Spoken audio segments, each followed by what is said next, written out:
about you, but I often find with people, the ones that of course shout the loudest, the ones that moan and all that sort of stuff, suddenly they turn themselves into victims, and suddenly of course they're looking for people to agree with them, even though they instigated these particular things themselves in the beginning. You know the sort of people I'm talking about.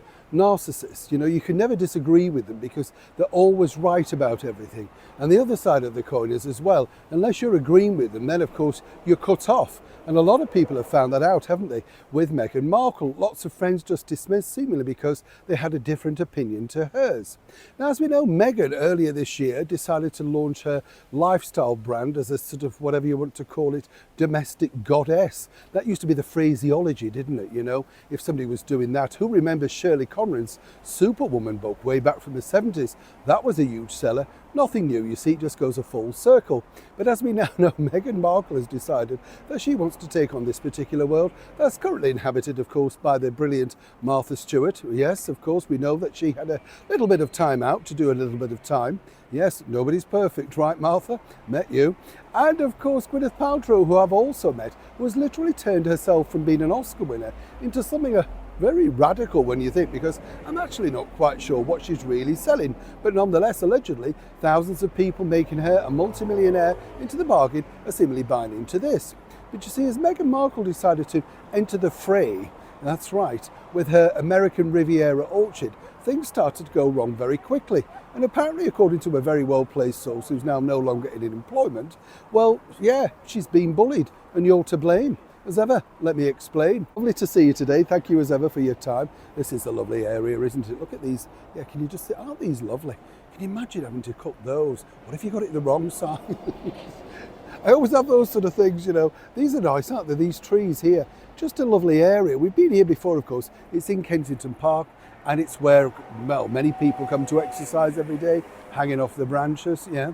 And then, of course, on their way down to the beautiful Kensington Palace to have a look round, maybe sit in the gardens and spend some money there. Or if you can afford it, go even further and look at the very controversial, some might say, statue of the Princess of Wales, Princess Diana. I'll just leave that one there. We're still a bit undecided on that, aren't we? Are we? Well, you've agreed. You like it now, do you? Oh, well, you see, I'm not arguing. No, I'm not going. Oh, let's not go into that. We have enough arguments over here because this is exactly what your royal story is about today. As Meghan launched that now infamous jam collection, 1 to 50, where she was sending it around to friends, colleagues, whoever really, well, it got really interesting, I found, because when you also think about it, I think she thought it was literally going to explode. But how could it? Because you could never sell it. You could never buy it. It wasn't registered. And on that Instagram thing, it's apparently there. If you want to know more information, then get in touch. Well, get in touch about what? A few pots of jam.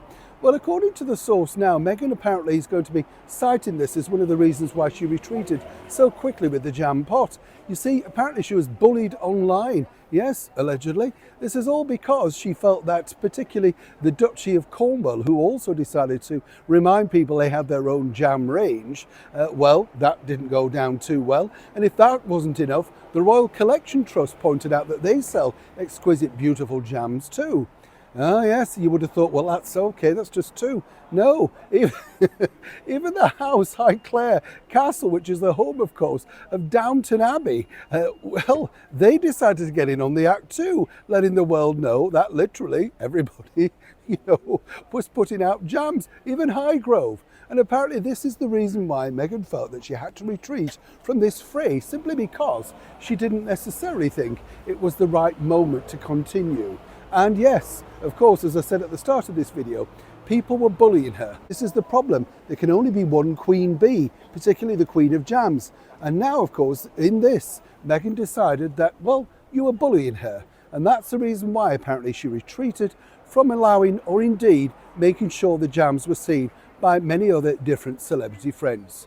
Now, I'm sure that's the truth, don't you? Neil Sean in the very heart of London.